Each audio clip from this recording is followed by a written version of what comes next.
what I will tend to do is we'll have two people. We'll have one person measuring, which is usually me, and then I'll have my assistant, and he will take down the notes.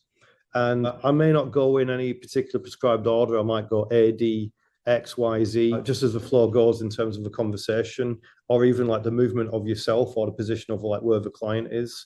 To answer your question directly, you do a measurement from a PTP, which is the point-to-point shoulders. You'll do a half back measurement, which is kind of like half the back, and that dictates your shoulder, basically.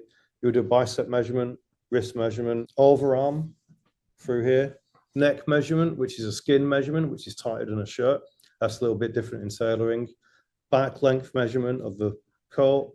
You'll do a seat measurement, inside leg, outside leg, knee, bottom, and that's generally it.